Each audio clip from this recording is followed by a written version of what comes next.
another episode of Eyes on Homestead with Councilman Sean Fletcher, and we're excited to bring what he has to share with you today about the future of our city as he sees it. Sean is actually your current councilman, and he is running for seat two, and is excited to share a couple of his thoughts about these questions that we have to share today. Sean, thanks for your service. Thanks for being here. I know it's a continual effort on your part to care for our community. Well, and, Walter, I thank you for that. I appreciate you all having me out this morning, and look forward to getting my message out to some of the folks who may not have had the opportunity to do it quite yet. Awesome. And just to let you know, we are here at Somerset Academy on Hurricane TV with the great students and staff and faculty over here at Somerset Academy. In partnership with them, as well as presented by We Can All Race. This is a great race that you're in right now. Yes, it is. We're looking forward to the results. Good luck this season. Well, thank you very much again, Walter. Yeah. So, Sean, for those that don't know you yet, I'd like them to really get an opportunity to know not just where you're from or who you are, but what you're passionate about. Okay. Well, again, thanks everyone for having me this morning. I've been in Homestead for over 44 years. I moved here in 1979 with my family, and I am a product of local City of Homestead and South Miami-Dade schools, graduating in 1990 from South Dade Senior High School. Go Buccaneers! But I also do support the other high schools in the area as well, because we are all one community. But as part of my 44 years here in the City of Homestead, almost half of that has been performing in public service of some kind. Originally, I was elected to the City Council of Homestead back in 1999, and I had a 2-year stint back then, and Homestead was not the same as it is today. Most of the housing that is east of the turnpike was not there at that time. That was all farm fields. Potato fields. It was farm fields. Yeah. So right around the 2000 time frame is when we allowed, when we were offered from some developers to come down and help build our city out a little bit, and that was the start of the expansion of Homestead. Yeah. And then of course we all know that September 11th came along, and I worked for Florida Power and Light for 29 years. And I was the security manager out at Turkey Point Nuclear Power Plant. So you can imagine my job changed exponentially on that date. And from there, decided I wanted to get into a little bit of a law enforcement background. So I became a reserve police officer for the City of Homestead. And I did that for 15 years, culminating in the rank of lieutenant when I retired. And then I ran for this seat, and subsequently won, and I've been representing the citizens of Homestead, not only those of the Keys Gate District 2 seat, but the rest of the city as well for the last 3.5 years. And now I believe it's still time for me to do this at least one more term to finish some of the projects that we've started to ensure we can stay on the right path to keep Homestead moving in the right direction. That's great. Thanks for sharing that, Sean. So yes, from foundation to fuel, petrol, giving us the energy that we need, to protection, you've been there from the beginning. So that's thank correct. You, man. Thank you. We're going to get into some questions, and a lot of them, since this is presented by We Can All Race, which is the 501c3 charity for the purpose of diversifying the sport of racing, we're going to theme a lot of the questions around racing, and plus our city's pretty much built around a pretty prominent racetrack, and so we want to make sure that we give a little homage to what our city does and stands for, even with the rodeo and the bike races that go on here. It's just a great place in our city, in our county, and we want to make sure that we pay homage to what drives it. Yeah, on my drive here to do this interview this morning, there were probably 300 people on bicycles on Palm Drive, doing their thing like normal on weekends. So it's always good to see we have the capability of hosting things like that. On the way out to Robert on the way out to Robert is here, or the Everglades. Keys. Yeah. Absolutely. So it's a beautiful thing. Absolutely. But when we talk about modernization of our city, because that's a pretty important topic, a lot of people have thoughts one way or the other. But just like a car gets modern upgrades, but still keeps its classic essence, how do you plan to or envision modernizing Homestead without sacrificing its historical charm. Well, and there's a real big balance when you start doing stuff like that. Right now, I believe it's currently ripe for redevelopment, the city of Homestead, and you're going to see some of that happening starting on the very north end of our city on US 1, where the Mario's restaurant is. That's going to be torn down. They're going to relocate the restaurant and then put up a newer structure. So. But at the same time, it's still going to have the same resident there, performing those same functions for us. And if you see a lot of the other cities around in South Dade and the rest of the county are starting to replace some of those older structures with newer ones. Where we have to be careful is that we have to ensure they're not attempting to increase density at that time when they do go into to redevelop these sites. So it's very important that we stay on top of that and ensure that we're controlling the amount of density that's going in these new developments. Key, for sure. Absolutely. Since you brought up a couple of famous businesses, I lived at Mario's while my kitchen was being redone. In fact, we have a booth because of that. Awesome. We love it. Talking about Class A commercial enterprise, super important. Just like attracting top tier sponsorship in racing, we want to make sure that we attract Class A commercial enterprises. Mm-hmm. How do you think that we can do that and keep our city on track? Well, I believe that we have some of those have already started to come in. Okay, but we have a long way to go. Basically, Homestead has been a bedroom community for the last 30 years, and with that, I don't believe we as a government agency have done the good job of marketing ourselves out to the rest of the United States and these businesses to bring them down here. I look at it as, I think we're in one of the best locations in the United States. We're 45 minutes from the Florida Keys. We're 45 minutes from downtown Miami and Miami Beach. So we have all of the fun all the way around us, but we don't have those places to go in our own town to go and visit those for those nights we want to stay closer to home. So I think it's extremely key that we start focusing on that and ensuring we're bringing in those right commercial developments to help sustain the citizens of Homestead. Yeah, and that's good. It's a good segue because you actually said marketing our city to the rest of the United States. To be a top circuit on the racing map, how do you plan to brand and market Homestead to a wider audience, whether it be national, local, or regional? Well, again, as part of that's part of the city's job in order to continue to grow, and quite frankly, we have not been good at that. Historically, the city hasn't marketed itself around the United States until lately. But what we have to do is we have to make sure we get local businesses and local leaders in the community together with the council to bring us ideas.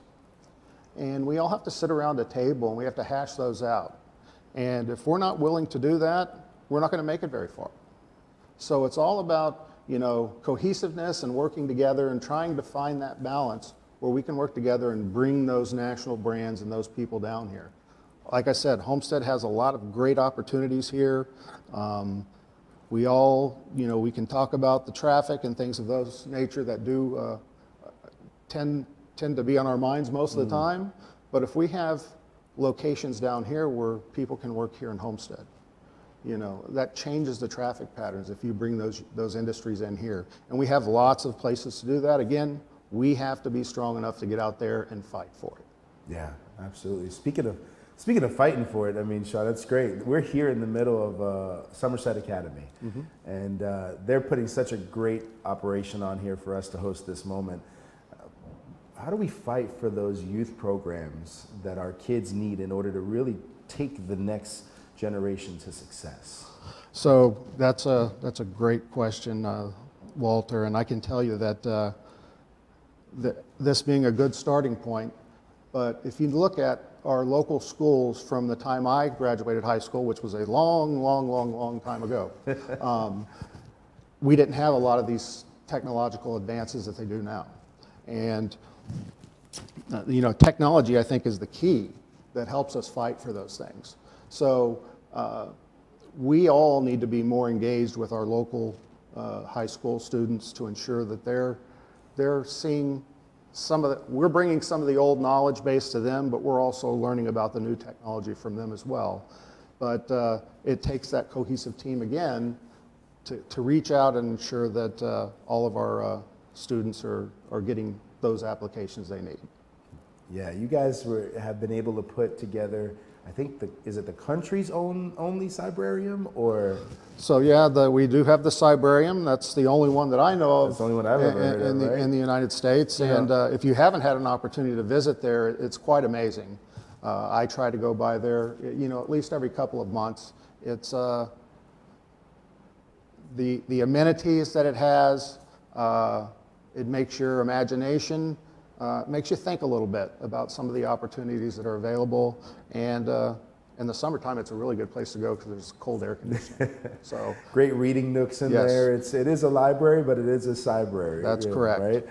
But when it comes to digital transformation, in an era where even racing itself is digitally connected, how would you leverage technology to turbocharge our city services and our resident engagement? So as many of you know, a lot of you get just snail mail when it comes to city services for your billing and things of that nature. That's something that we have to fight for on the dais, and it needs to be one of our #1 priorities when we move into the next council. Again, when you redevelop things, if you don't have the infrastructure underneath behind it to support it, it becomes onerous. And I believe that updating those programs and processes to ensure that the residents have the capability. We also are looking at ensuring that Wi-Fi is available for free, around the city of Homestead. Powerful. So Yeah. those are some of the things, and that's just me. That's my fellow council members as well. I'll never take that away. There are times we do get together and we do the right things. Yeah. And that's about 98% of the time, by the way. That's awesome. So. Yeah, it's certainly a process, but digital transformation is a necessity because we're going to get left behind if we don't modernize, right? Yes, sir. You mentioned a little bit about getting people engaged, some community partnership. Racing itself requires a team effort. How would you drive collaborations between the city council and local community organizations? Well, I believe we've done a pretty good job of engaging ourselves with those community organizations. We have the Kiwanis clubs. We have, the Rotary Foundation. We have the youth organizations that have been, engaged in Homestead for years. The Seafood Festival, for goodness sake. I mean, that's a day where we get an extra 15,000 people down in Homestead, so they get to see what we're all about. Calories. And lots of calories. But getting those folks engaged with our other youth programs and within the city. Again, it takes a group of people to do that, and you got to have people willing to work together. And I think we're almost there. But it's just getting those folks together. Again, sitting in that room, talking, having disagreements, having those discussions where you're going to agree on some things and moving forward. And then not just tossing that discussion you had on a shelf. That's what tends to happen momentum. a lot. You have to keep that momentum going. It has to keep moving because if not, we're bound to fail. And you know what? Momentum is a good opportunity for us to ask the listeners that are watching us, if there's something that you're hearing Sean or any of the other council members or candidates talk about, if it sings good to your heart, go ahead and carry that momentum from this moment forward and try and help the city. That room that you're talking about, Sean, is mighty vast. Yes, it is. And for anyone who hasn't had a chance to visit it, you definitely should come to City Hall and check it out. They do nothing but serve you in any way that they possibly can. And, speaking about that, just like a racer needs to understand their vehicle's mechanics, how would you equip our residents with the financial tools for a secure economic future in our city? So again, I think that all begins back at trying to bring those industries back down to Homestead, trying to get those jobs homegrown. We have a lot of locations that are out on the east side of the city and the west side of the city that we have not been focusing on, and that's an issue that, I'll take on firsthand. I've been trying to work with large organizations over the last 3.5 years to bring some of those employers down to Homestead. We have a lot to offer, but at the same time, they look at our housing crisis that we currently have, where we don't have a whole lot of houses on the market, and they tend to scratch by us and go elsewhere. So it's very important that we walk through those one by one and ensure we're addressing all of those issues as we engage with those corporations. Well, you brought it up, housing in our city. As you said earlier, it's been a commuter community, a bedroom city. I've heard many different terminologies used to phrase what we travel down to the Keys, we travel north to Miami. Yeah, it'd be a lot easier on traffic on everyone if we could travel right here within our city. But every racer needs a garage, right?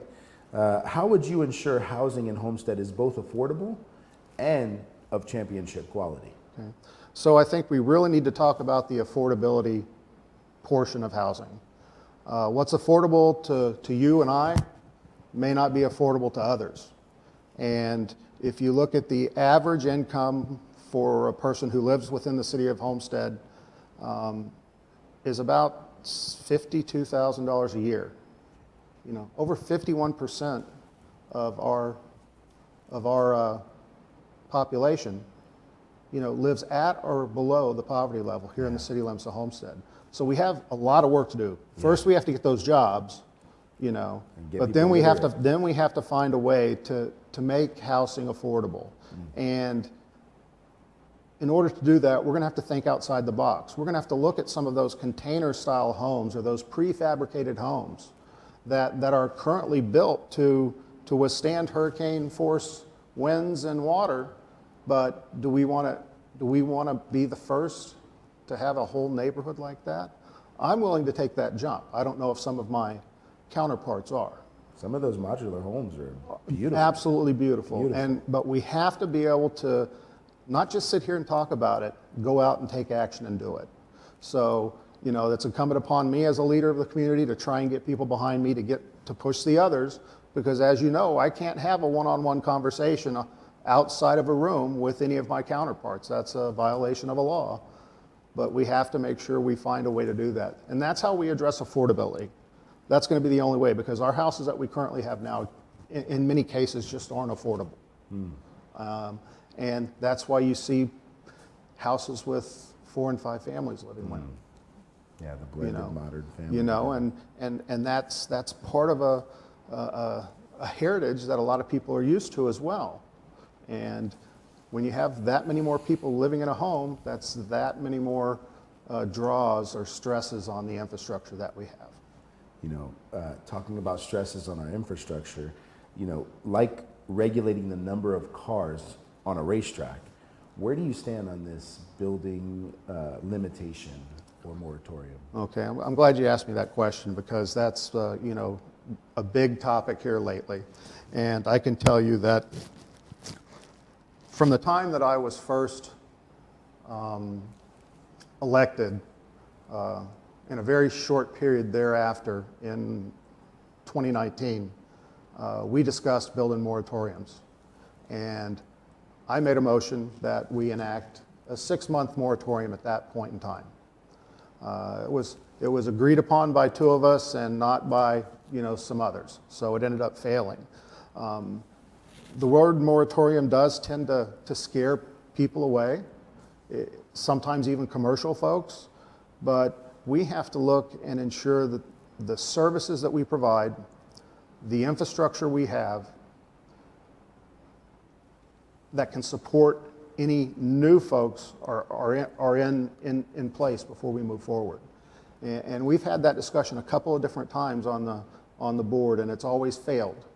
But I will say we have lost momentum. So again, I am all for a building moratorium. Now that would be from whatever point that time, if it was agreed upon, from that point of time for 6 months, a year, 2 years, whatever. But it allows all those lagging issues, the the police services that we need, the roadways that we need, the water and sewer services.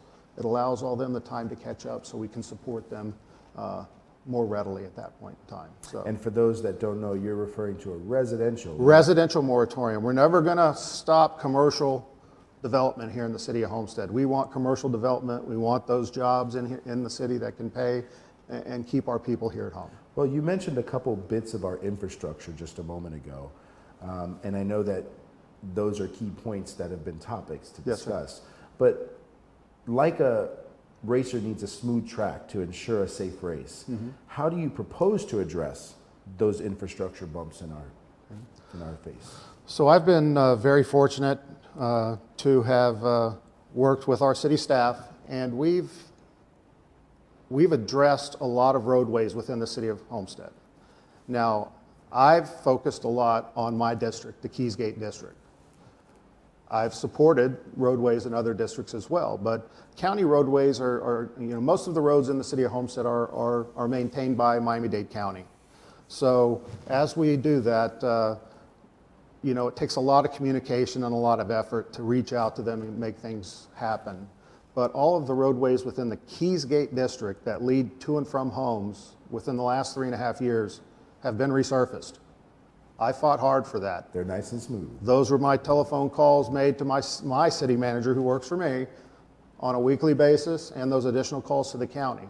So, it takes tenacity to get some of those things done. 137 Avenue, you remember how bad it was. Yeah. We were able, that's not me, that's us as a group fighting for those things. But Palm Drive feels great now, Palm Drive, I'm taking 100% credit for, and the rest of the roads, because the city manager got tired of answering my phone calls. Squeaky door gets oil. Talking about traffic, I mean, you've addressed it in a couple of your comments, but racers, they need a clear track. Yes.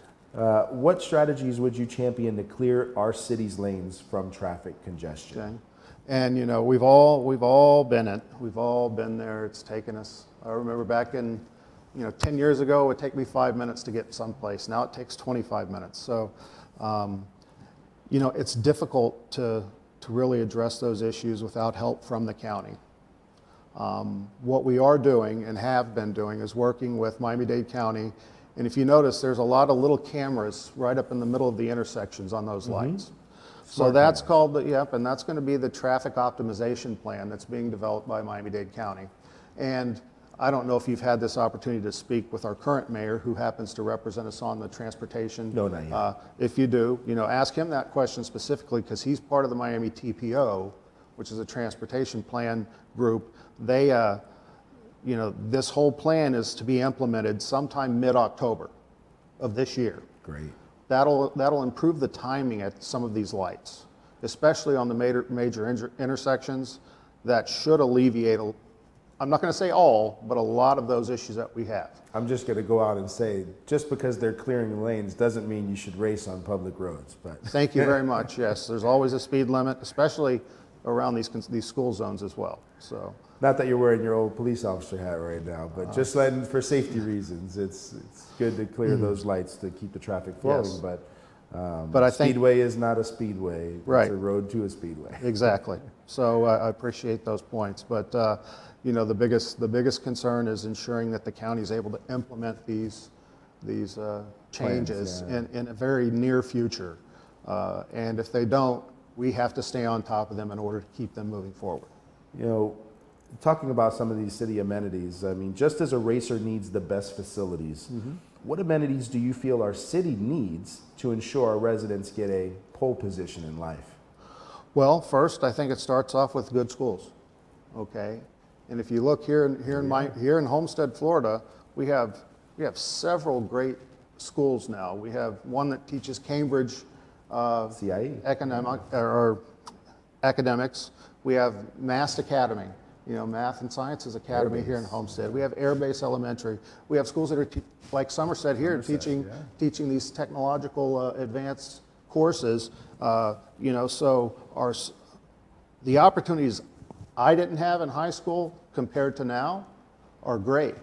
I wish we would have had a lot of things like this back in those days. But what we're doing here in Homestead, I think that's the number one thing, is getting the kids involved through the high schools. and the lower grades as well. But I think our education is first. Second is they need to get involved in their local community. Amen. I would like to see more younger folks get involved in politics. In 1999, I was the youngest elected official in the United States. I was 26 years old at that time. I would like to see, and I think it can happen, a mayor of Homestead in his 20s. If you get the right person with the right mindset that wants to come in here and do the right thing, I believe that can happen here in the city of Homestead. That's great. And on the topic of public engagement, transparency ensures fair races. You're in the middle of one right now. Yes, sir. How would you champion public engagement and ensure a clear track in the decision-making process? So everything we do is called in the sunshine. Sunshine laws. Under the sunshine law. So whenever we make a decision, it has to be recorded, either just verbally or via telephone or TV. Kind of just thinking about the overall status of it. Again, people got to want to get involved too. And in order for us to be transparent, the community has to hold us accountable. So they need to come back and ensure that they're asking the right questions and that they're getting the answers they need. And if they're not getting the answers they need, we're not being transparent. Yeah, the forums are there. You Yes, just need everything is there. the public to step up and ask more questions about it. Yes, Right? Safety is paramount in racing. As our city accelerates in growth, how will you ensure the safety gear of our community is up to par? Okay, so, I'm going to start this off. Again, I started earlier by saying, I was a public servant as a police officer for the city of Homestead. Still are a public servant? Still a public servant, not the police officer anymore. But during my first 3.5 years to date, I was the standard bearer for ensuring that we got new police officers on the city of Homestead payroll. We would ask for 10 a year, we'd get 5. Ask for another 10, we'd get another 5. But over the past 3.5 years, we've been able to secure 14 new police officer positions for the citizens of Homestead. That's awesome. We need another 14 plus. Actually needed about another 35 plus in order to make our numbers just the base general ratio equality. I've also fought for additional Miami-Dade fire rescue apparatuses to be stationed in Homestead full-time, and offered a resolution that has passed and went to the county, and we have got a new fire rescue apparatus located at Station 66 out on East Homestead near the Speedway and Keys Gate and Waterstone as well. So Thank you. that's the way I address public safety, and working with our police department. I'm the council liaison right now with the Gang and Violence Intervention Task Force, and I can tell you these folks are doing a great job in going out and addressing issues with these known gang members, known shooters, and we're telling them that we're not gonna play anymore. It's not time. You're not gonna retaliate if somebody shoots against your family. If you do, you're going to jail. We are gonna come get you. And I can tell you the Homestead Police Department, along with the Miami-Dade and other agencies, are working very diligently to ensure that we're stopping this gang issues as soon as we possibly can. So important. One of the most important. If you don't feel safe, you don't want to leave your house. Yeah. You're not going to go spend money in your community. It's probably a good opportunity as a racer goes out on the track and says, I want to win. I want to get that first place position. Mm-hmm. They're always aiming for a title. How would you steer Homestead's image to be a champion city on a regional, national, and local basis? Well, I'm going to go back to something we started 20 plus years ago. The Chamber of Commerce used to have a saying, we've got the sun and a whole lot more. I think we need to engage that mantra again and take it to heart and ensure that we're driving our vehicles to go get these additional investors in our community, these companies to come down here and ensure that they can help our economic engine grow and understand that our prices are still pretty affordable compared to where they want to go, And that all that does, if they come here, we can drive them up and out at that point in time.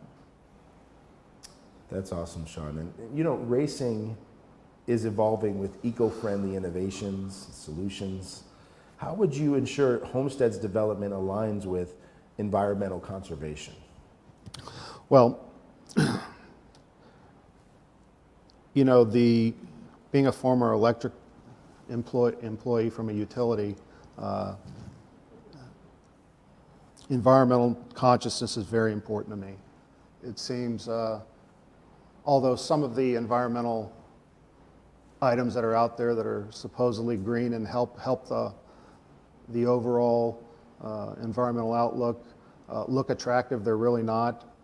I think we have to do some very hard looks at ensuring before we jump into these environmental type usage for power generation. We just need to make sure we do our homework. A lot of companies did this years ago for the tax benefits.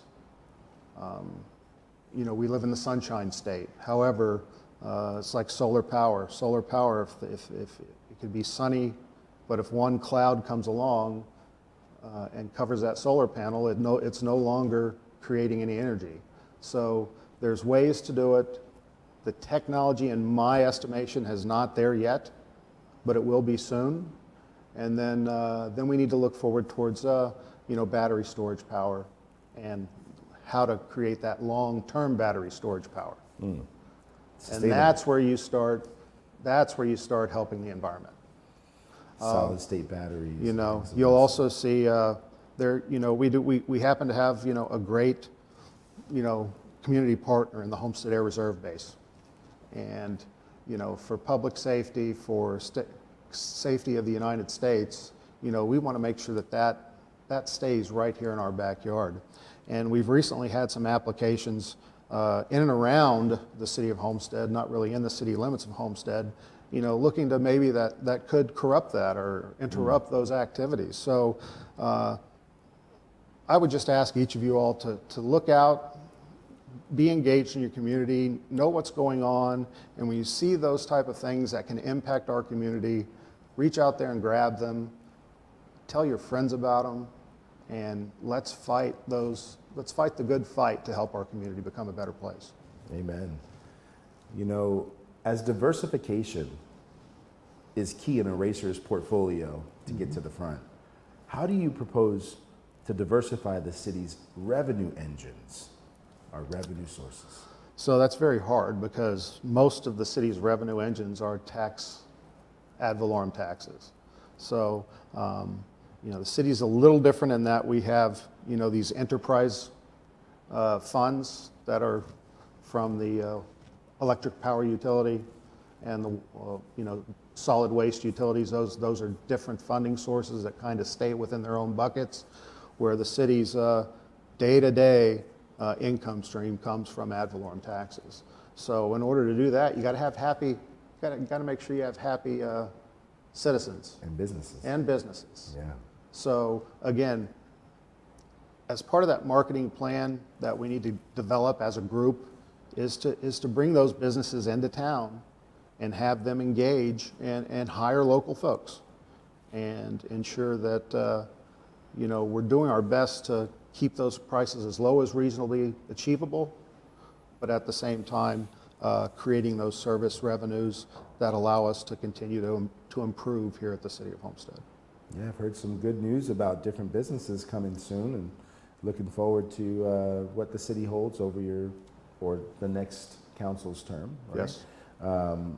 You know, racing it thrives in the right environment, right? How would you revamp our public places to have the ideal tracks for residents of all ages? So that's going to come across, and that's going to be citywide. So I have some, you know, one thing we did right after I got elected, and this is probably going to cover maybe one of your future questions as well, but we went up and we used to have a baseball facility out here on the southeast portion of town that was Next to Keysgate. Next to Keysgate, that was torn down. That's in my district. that has been sitting there basically unused except for a few soccer fields and a couple of baseball diamonds.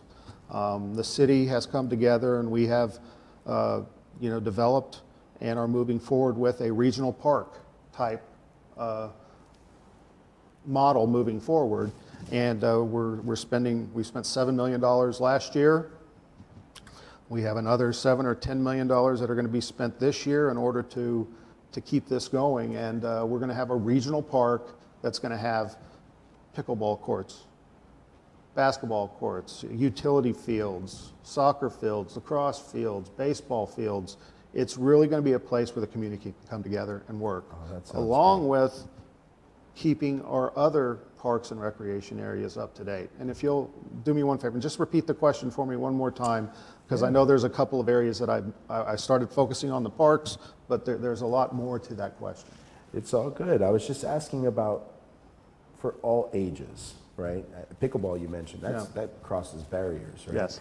Sometimes the public spaces tend to be geared just towards one age or another, one group. So just making it available, even for our elderly, and those trying to maintain a good health. So away from just the sporting aspect of it, let's go look at cultural aspect of it now. So now you move back towards the historic downtown. Yeah. Okay. Again, quite honestly, I've never been a proponent of the way we've done our marketing of the downtown Homestead area. We have a lot of work to do, and we've wasted hundreds of millions of dollars. But we do have some unique gems down there right now. Mm-hmm. We have the Seminole Theater, we have the new Losner Park, we have the City Hall, we have the new Miami-Dade College, with their new student center. I mean, if you haven't been downtown Homestead in a while, I think you need to go out there and take a look at it. Things are happening rapidly. We're looking at having a new distillery come in downtown Homestead, which is going to be another economic hitter right downtown that's going to create jobs and put Homestead on the map for another reason. So there's lots of things that can help the culture of our community, but you have to get out there and go see them. First, you got to feel safe by doing that. So we have to work on that from the public safety side as well, and make sure we have people down there so people feel safe. But these attractions, I think, are Class A if you get the opportunity to go see them. Yeah, it's definitely some cultural opportunities to. Yes, there You are. already have a lot of events down there. I know the Mexican American Council does a lot of things down there, and a lot of your fellow council members in those districts host a lot of Different events. Jennifer Bailey does a lot of stuff over there. It's a wonderful thing to see you guys embrace the cultural diversity of our community. And you're right, it did answer one of the other questions, which was, parks and recreations, but, you touched on it and you told us what we needed to hear, so thank you. But, racing is as much about entertainment as it is competition. How would you enhance the city's culture? I know we talked about what it is, but how would you look towards enhancing the city's cultural opportunities or pit stops so that we can have some great recreational laps? Well, again, I think it all comes back to engagement with the community. And if you attend a city council meeting, you'll notice there's not a lot of engagement there. We tend to have the same people come to get involved. I would challenge anybody who's watching this and anybody who's listening to challenge their friends this as well. If you want things to change and be better, we need your input. We need you to come and give us some of those ideas. I don't know everything in the world there is to know about everything. I know a lot, but not everything. I digress a little bit, but we need to ensure that people are getting engaged with us because they have ideas.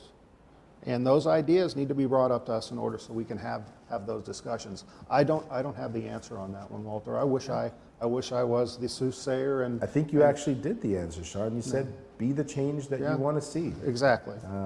And just as we're sitting here right now today, I wanted everyone to hear from you guys, and this is a great opportunity for you to intimately speak to everyone. And so if this is speaking to your heart, as you heard Sean, get out and get to the council meeting. It's your city, it's your council. Get out there and talk to them. They're great and looking forward to me. Sean, I'm so glad I had a chance to sit with you today, but before we go, let's make sure that the people know when it's time to cast their votes, whatever it is that you want them to hear. Okay, again, I appreciate the opportunity to come and speak with you all today. Walter, thank you for inviting me. Somerset Academy, thank you so much for having this. I want to come over here and do a few work with you all and do some other things from this studio. It's very nice. But, you know, I think we're at a critical time here in the city of Homestead right now. We've made a lot of progress. We have a long way to go.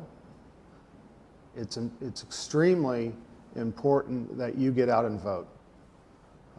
We're a city of almost 90,000 people, of which 35,000, 36,000 are registered voters. And on average, about 10% of that number comes out and votes. Now, I would absolutely love every one of you all to vote for me. I know that's not going to happen, but the first key thing is I want you to vote. If you don't vote, you don't have a voice. We need a voice, and I would really love you all to come out and do that. As for me, again, I've served the city almost half of my life in one form or fashion, and I love this town. I believe I've done a lot of good things over the years in this town to help make it a better place. There are a lot of things coming down the pipeline that can tremendously impact our future. And if you don't elect the right people, some of those can go by the wayside. There are a couple of different voting days coming up. We have one coming up at the end of October for a primary election, and then we have our general election, which I'm in, on November 6th. Please take the time to have your voice heard and vote on November 6th. With that, I thank you all for your time, and my name again is Sean Fletcher. My phone number, and this is my personal cell phone number, 786-298-7365, or you can go to re-elect-seanlfletcher.com and take a look at my website. And you can call me at any time on that cell phone number. If I don't answer it, I will call you back, and I will answer whatever questions you may have. Thank you very much. That's great, Sean. And will you accept Sean's challenge and be the change that you want to see? Thanks for joining us today on Eyes on Homestead. Thank you, Somerset Academy. Thank you, Sean. Look forward to seeing the finish of the race. Absolutely. Thank you. Thanks, Walter.